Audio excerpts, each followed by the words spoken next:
Oke, hari ini kita akan belajar biologi ya. Materinya adalah tentang gametogenesis ya. Nah, di sini gametogenesis berasal dari dua kata. Yang pertama adalah gamet, yang berarti adalah sel kelamin, sementara genesis adalah pembentukan. Sehingga kalau kita definisikan secara singkat, gametogenesis ini adalah proses pembentukan sel kelamin. Nah, ya, atau pembentukan sel gamet. Oke. Nah, pada makhluk hidup di sini gametogenesis itu bisa kita bagi menjadi dua ya pada golongan makhluk hidupnya. Yang pertama, kita bisa lihat gametogenesis pada golongan tumbuhan dulu. Nah, gametogenesis pada golongan tumbuhan di sini dia terbagi menjadi dua jenis ya, karena kan ada sebagai alat kelamin jantan dan sebagai alat kelamin betina ya. Yang pertama, ada yang dikenal dengan proses mikrosporogenesis. Nah, dan yang kedua lawannya yaitu megasporogenesis. Nah, ya. Jadi kalau tumbuhan itu biasanya dikenal ada mikrosporogenesis. Ini biasanya untuk pembentukan sel kelamin yang jantan. Sel kelamin yang jantan ya. Sel kelamin jantan. Sementara kalau megasporogenesis ini pembentukan sel kelamin yang betina. Ya, jadi ini tujuannya untuk membentuk biasanya pada tumbuhan yang berbiji tertutup ya, atau angiosperma itu membentuk serbuk sarinya.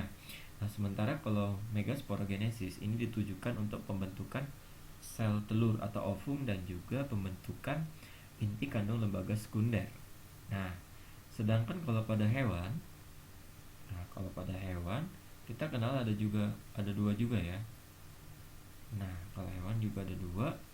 Yang pertama ada yang dikenal dengan spermatogenesis dan satunya adalah oogenesis. Nah, jadi ada dua juga nih, spermatogenesis. Nah, sedangkan yang kedua adalah oogenesis. Nah, ya, jadi dua ini nih. Nah, di sini spermatogenesis dia juga membentuk sel kelamin jantan, ya, pembentukan sel sperma. Sementara kalau oogenesis pembentukan sel kelamin betina ya. Nah, biasanya untuk di soal-soal sendiri yang paling sering ditanya itu adalah gametogenesis yang ada pada hewan ini. Nah, sekarang kita lihat dulu nih perbedaan antara spermatogenesis dan oogenesis ya. Kita buat pakai tabel nih. Pembeda antara spermatogenesis dan yang satunya tadi ada oogenesis. Oke. Nah, beberapa perbedaan yang bisa kita temukan antara spermatogenesis dan oogenesis yang pertama adalah dari segi tempat. Nah, tempat berlangsungnya proses spermatogenesis ini di bagian testis. Nah, atau kalau mau lebih spesifiknya, kalau di dalam testis itu kita bisa temukan yang namanya tubulus seminiferus. Ya, tubulus seminiferus. Nah, tubulus seminiferus ini adalah tempat yang khusus memproduksi sel kelamin jantan ya, atau sel sperma. Nah, sementara oogenesis ini berlangsung di bagian ovarium atau dikenal dengan indung telur. Nah, itu perbedaan pertama ya dari segi tempat. Nah, yang kedua kita lihat bisa dari segi hasil. Oke. Nah, hasil dari peristiwa spermatogenesis nanti akan didapat 4 sel sperma yang semuanya bisa membuahi atau dia fungsional. Ya, jadi tidak ada satupun sel sperma yang tidak bisa membuahi ya kalau dia normal. Nah, tetapi kalau misalnya terjadi mutasi itu jadi pengecualian ya. Jadi dia belum tentu fungsional. Nah, sedangkan oogenesis hanya akan menghasilkan satu buah ovum yang fungsional. Nah ya, jadi dia hanya menghasilkan satu buah ovum yang fungsional. Oke, nah kita lanjut lagi nih. Nah selanjutnya kita akan lihat tahap-tahap dalam proses spermatogenesis.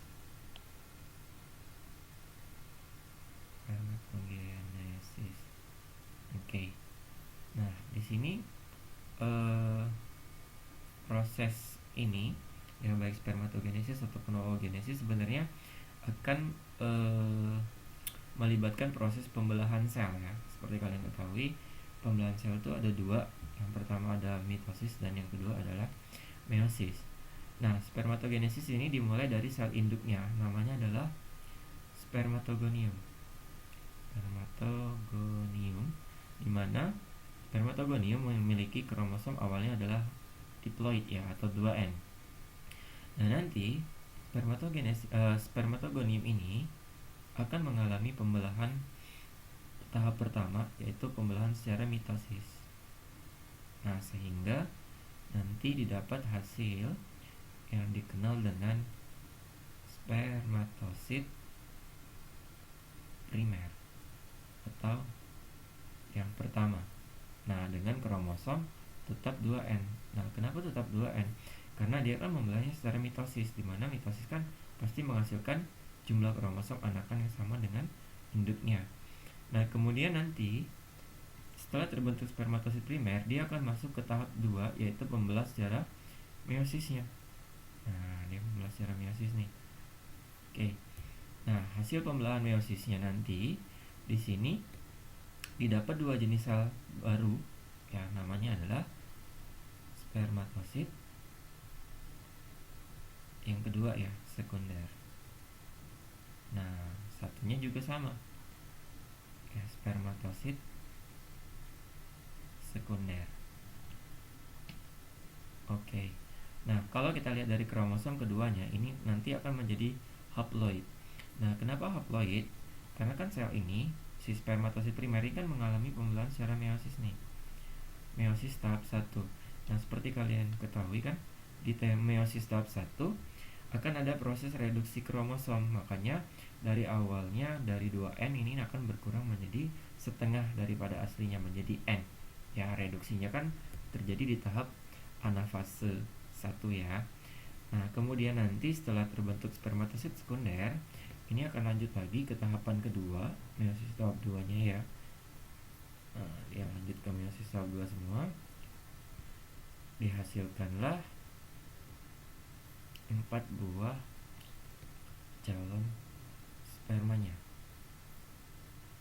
Nah, ini anggap aja jadi selnya ya.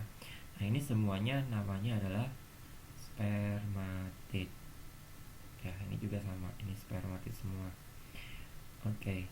Nah, untuk kromosom dia tetap N. Kenapa?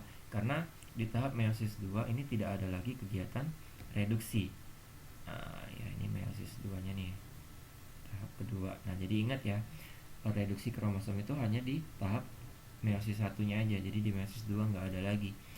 Nah, nanti spermatid inilah yang akan mengalami proses pematangan ya, di bagian epididymis. Nanti dia mengalami pematangan tuh, mengalami pematangan semuanya, sehingga dihasilkanlah yang namanya spermatozoa. Nah ya, nanti dia akan menjadi spermatozoa nih. Nah, ini semua namanya adalah spermatozoa ya, atau dengan kromosom masih tetap haploid ya. Nah, ini proses spermatogenesis. Nah, sekarang kita bandingkan dengan yang namanya oogenesis. Kita bandingin nih. Oke. Nah, sekarang kita masuk ke oogenesis. Nah, untuk oogenesis sendiri, ini tadi adalah proses pembentukan sel telur atau ovum ya, dan tempat terjadinya adalah di bagian ovarium. Nah, Oogenesis juga akan dimulai dengan sel induk awal yang dikenal dengan oogonium. Ya, kalau tunggalnya dia oogonium, tapi kalau jamak namanya oogonia. Ya, sama kayak tadi ya, kalau spermatogonium itu dia tunggal, tapi kalau dia jamak namanya spermatogonia. Oke. Nah, nanti sel induknya ini juga pertama kali akan mengalami pembelahan secara mitosis. Nah, di sini dia mengalami mitosis nih. Hasilnya nanti didapat yang namanya oosit primer. Nah, dengan kromosom tetap 2N ya, karena sama ya, dia mengalami mitosis. Jadi kromosomnya tidak berubah sama sekali. Nah, kemudian oosit primer ini akan lanjut membelah secara meiosis tahapan pertama. Nah, dia mengalami meiosis tahap 1 nih. Oke, di sini dia mengalami meiosis tahap 1. Nah, hasil meiosis tahap 1-nya ternyata dihasilkan dua sel yang berbeda. Yang satu namanya adalah oosit sekunder atau yang kedua, sementara satunya disebut dengan badan polar. Nah, oosit sekunder inilah yang nanti akan bisa berkembang ya. Sementara kalau badan polar ini akan mengalami proses peluruhan ya, dia mengalami degenerasi, kemunduran. Nah, di sini kromosom untuk oosit sekunder ataupun si badan polar ini tetap sama, mereka tetap haploid ya, karena kembali terjadi reduksi di meiosis 1 ya, di tahapan anafasenya. Oke. Nah, tapi walaupun si badan polar tadi mengalami degenerasi, dia tetap akan mengalami tahap pembelahan meiosis kedua nih. Nah, ini nanti masuk ke meiosis tahap 2. Nah, semuanya bermeiosis tahap 2. Nah, hasil meiosis tahap 2 didapat ada 4 sel. Ya, satu gede, yang tiganya kecil. Ya. Nah, ketiga yang ini, tiga yang ini semuanya akan menjadi badan polar tadi. Nah, ini semuanya badan polar. Badan polar. Ya. Nah, sementara yang satu ini namanya adalah ootit.